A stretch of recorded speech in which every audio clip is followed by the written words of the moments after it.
The Ukrainian counteroffensive is well underway and they're striking on more than one axis. Actually, there are 4 different axes the Ukrainian forces are moving. We have the Zaporizhzhia axis, then we have the Velyka Novosilka axis right here. Then we have the Bakhmut axis, and the newest one that only came out yesterday was Huliapole. South from Huliapole they're striking Marfopil right here. So you can say for every 50 kilometers off the front there is a Ukrainian offensive operation going on.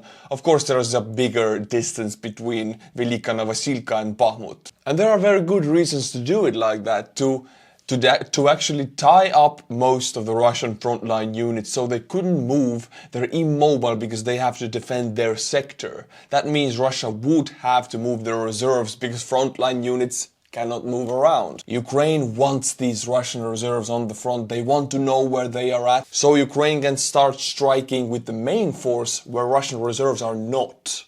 The thing is, all of these 4 axes I just mentioned, Ukraine hasn't moved their main army, their main reserves. These 10 brigades, everybody's waiting for their movement. These haven't been moved to either of those axes.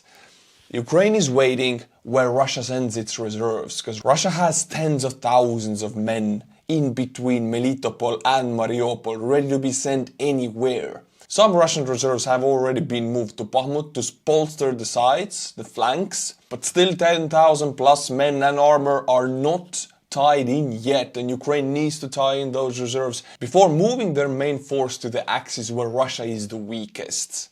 In this video we'll go through these axes one by one and look at what Ukraine has liberated, where Russia has abandoned their positions, how is the counteroffensive going. And there are good news, my friends, I can tell you that. We will start at the most successful axis for the Ukrainians, Velyka Novosilka.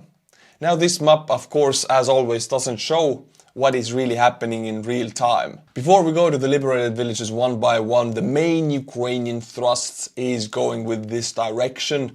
There are supporting flank offensives going on either sides of the flank to tie in the frontal reserves of Russia, but the main Ukrainian force in this axis is striking south from Velyka Novosilka. In this footage you can see the liberation of Neskuchne. The armed forces of Ukraine has officially confirmed the liberation of it. You can be sure this settlement is well in Ukrainian hands. Congratulations.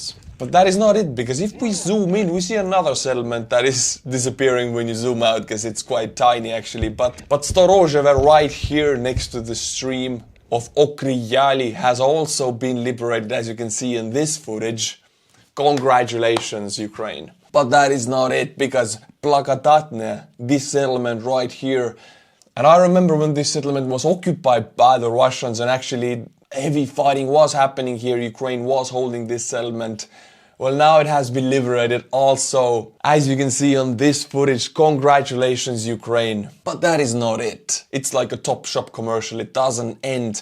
The settlement of Makarivka right here has been liberated. Congratulations to Ukrainian armed forces. From the first 2 days of counteroffensive, where Russia was the only one publishing fake information and publishing photos and videos of the same event from different angles, stating that it has failed. Well, now that Ukrainian armed forces have also started publishing information, they just didn't do it before. We know that the counteroffensive is going well.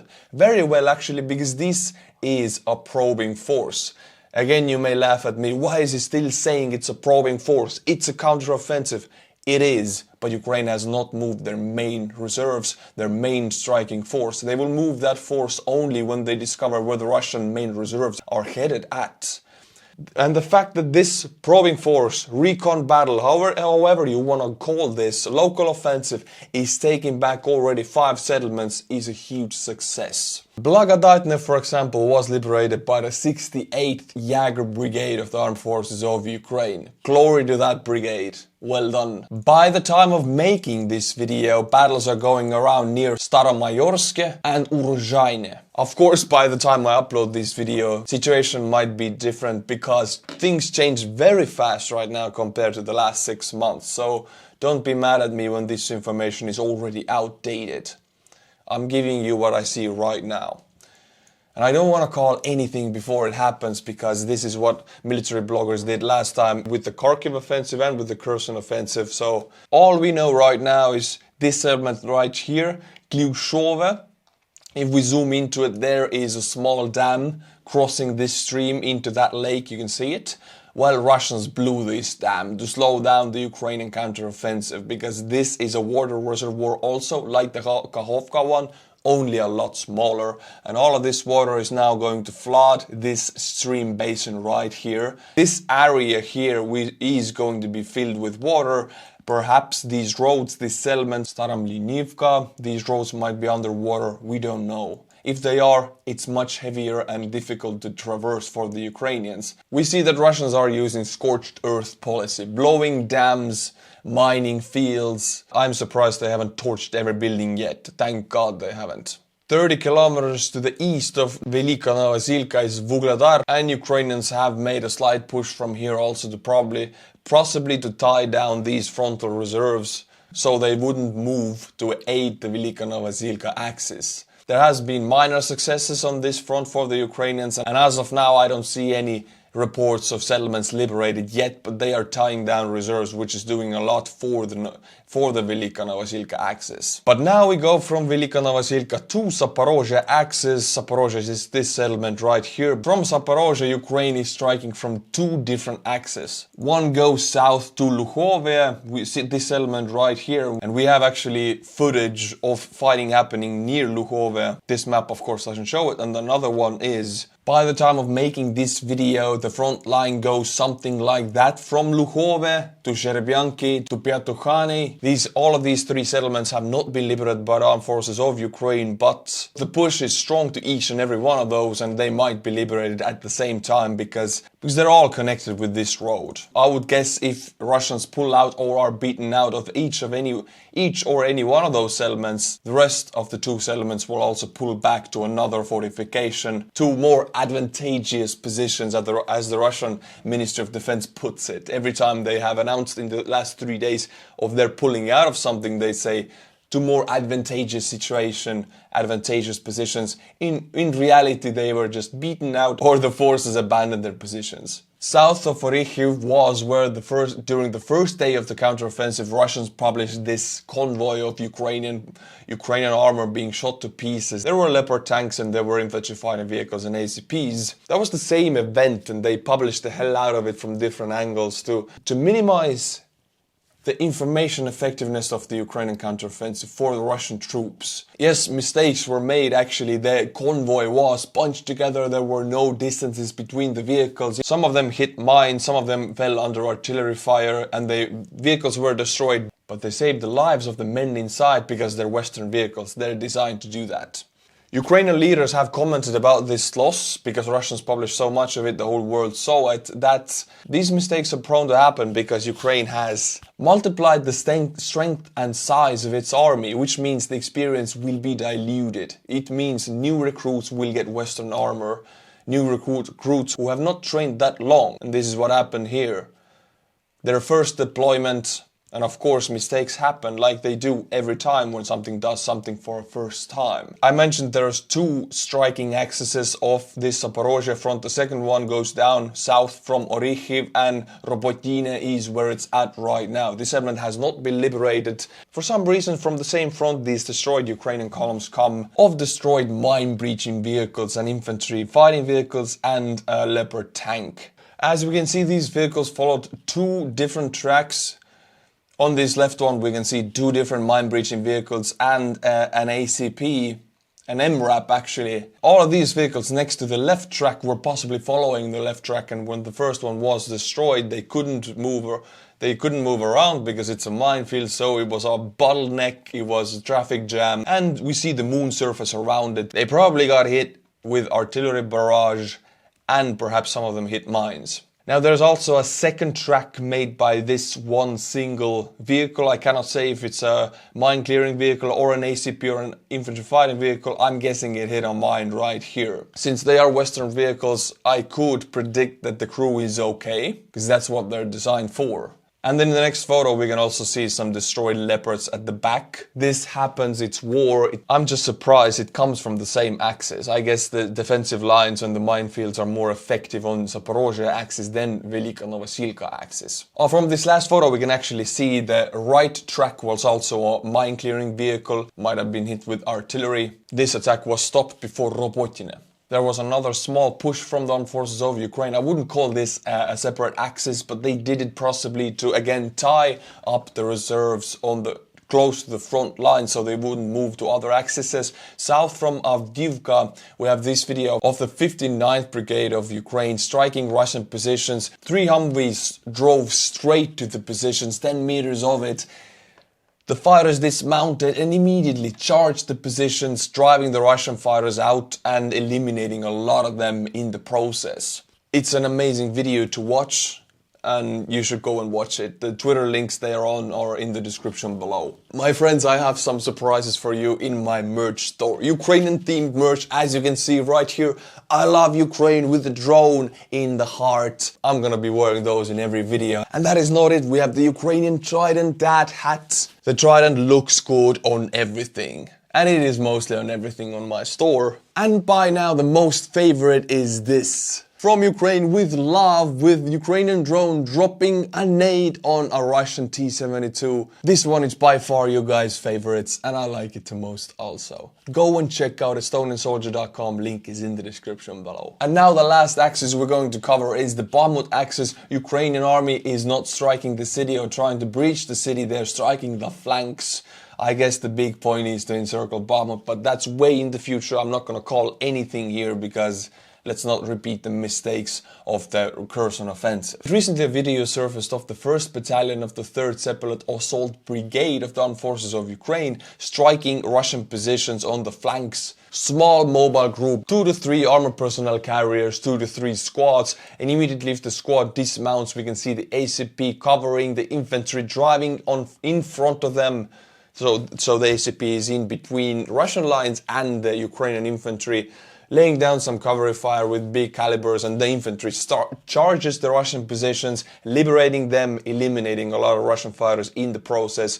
We have seen this repeat many times. Why is this a good strategy? Because Ukraine strikes with these small mobile groups. This minimizes the losses. If the strike is unsuccessful, they will lose 2 to 3 squads max, which hasn't happened much. If the strike is successful, a small mobile force takes a Russian position, which is maximizing the gains. And usually this 2 to 3 ACPs, and if you add a tank there, it's enough to make some of the Russian soldiers abandon their positions, and if those who don't abandon their positions, it's enough to overrun them.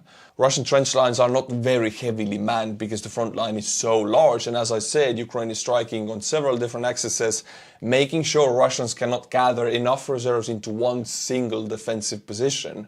And if they do that, Ukraine will strike anywhere else with their main force. South from Bakhmut, this Russian contingent right here has probably left already if they don't want to get surrounded, which Russians don't really do much in this war. They will abandon or pull out quite soon. That's why Ukrainians are also moving so fast, because Russians really are afraid of getting encircled, and they pull out well before the real threat happens. In the next few days we're gonna see Ukraine advance through these fields right here and remove this Russian salient. I'm guessing Russians have already pulled out from here.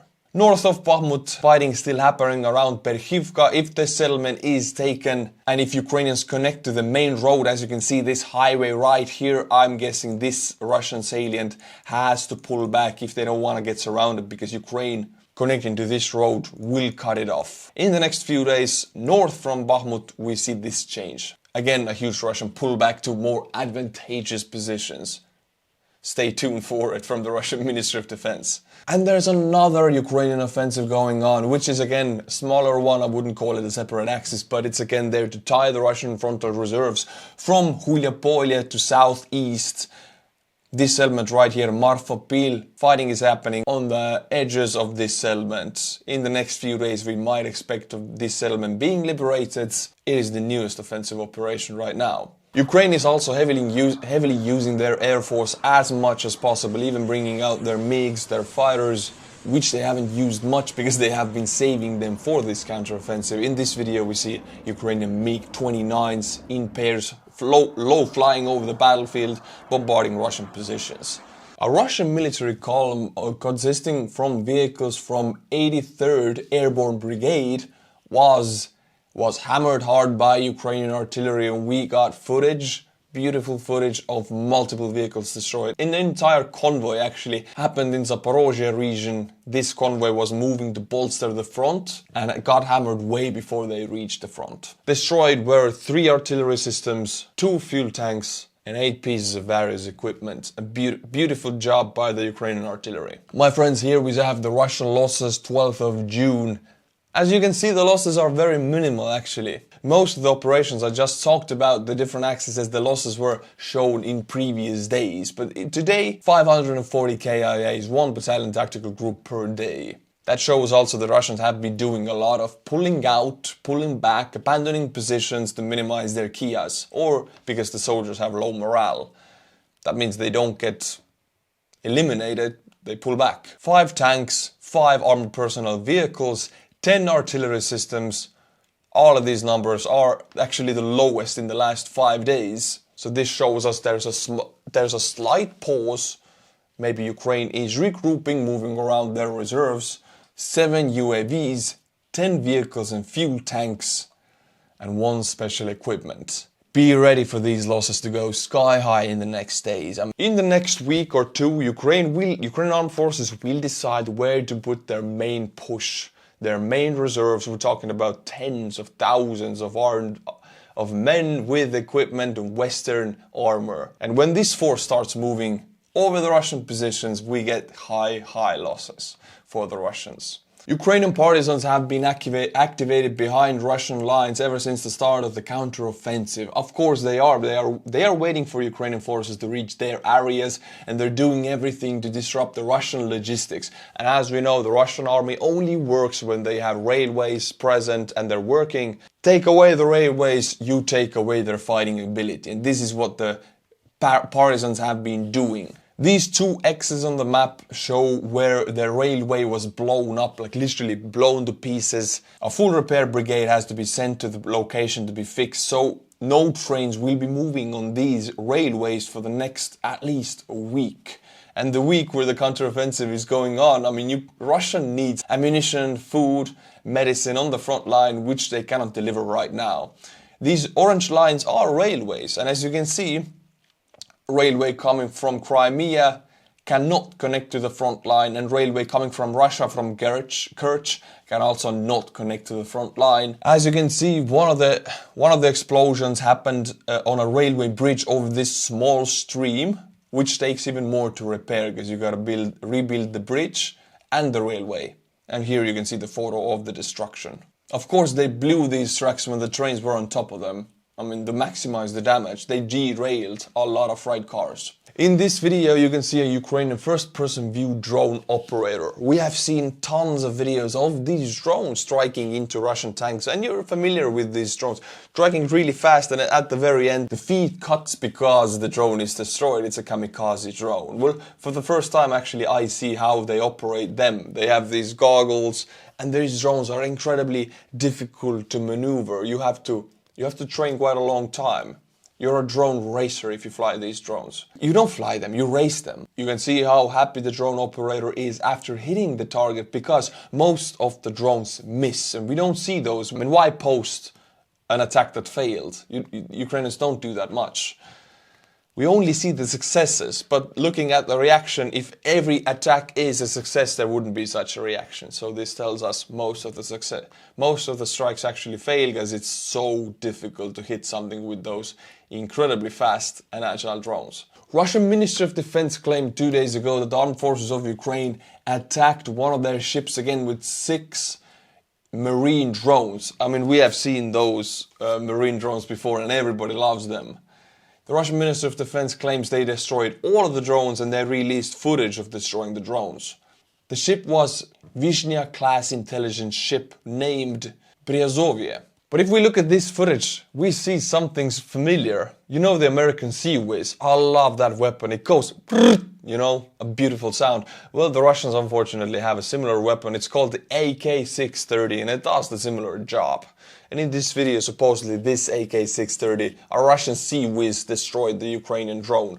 This is why this weapon was made, to destroy targets like this. So if it's a real footage, then the Russian Sea Whiz performed its task well.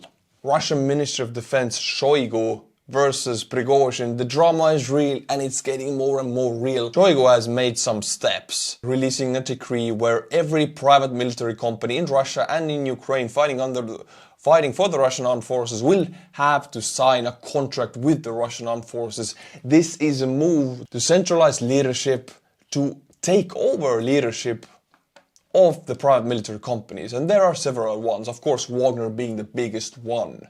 Prigozhin, of course, is now under attack. What is he going to do?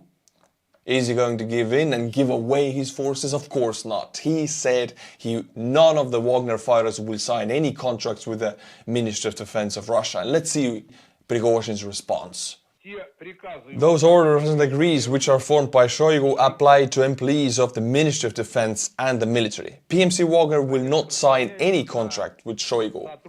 This already goes directly against the official order of the Ministry of Defense. Prigozhin is like, screw that, we ain't doing that. Come and take my fighters if you want to.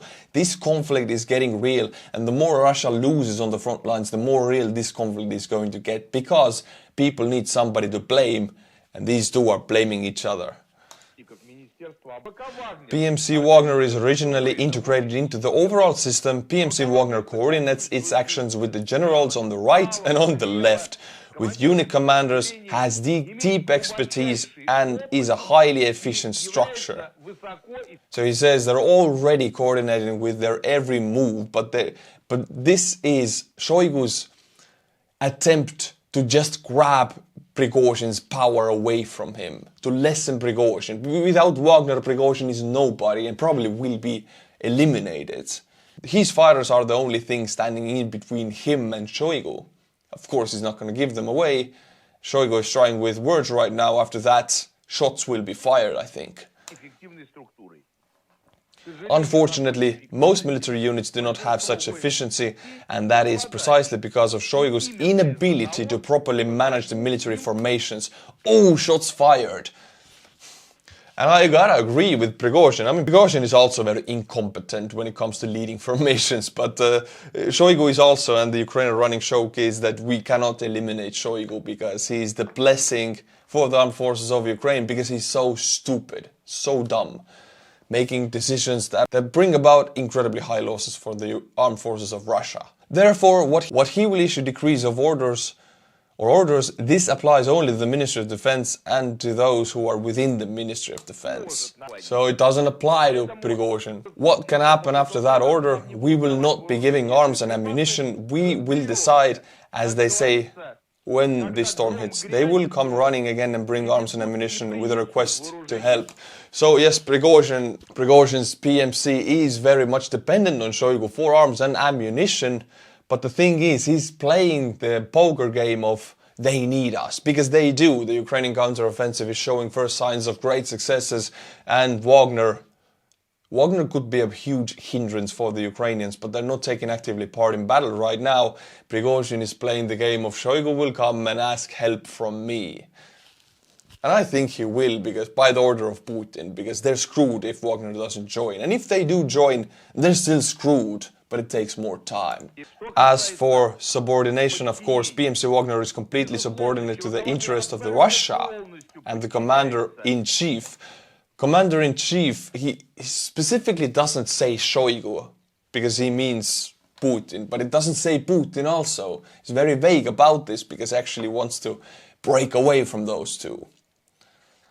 On the territory, according to Gerasimov and Shoigu, PMC Wagner coordinates other actions and carries out the task assigned by General Surovikin. General Surovikin, the butcher of Syria, and he was responsible also for the pulling out from Kherson, and he did it really well because he minimized the Russian losses.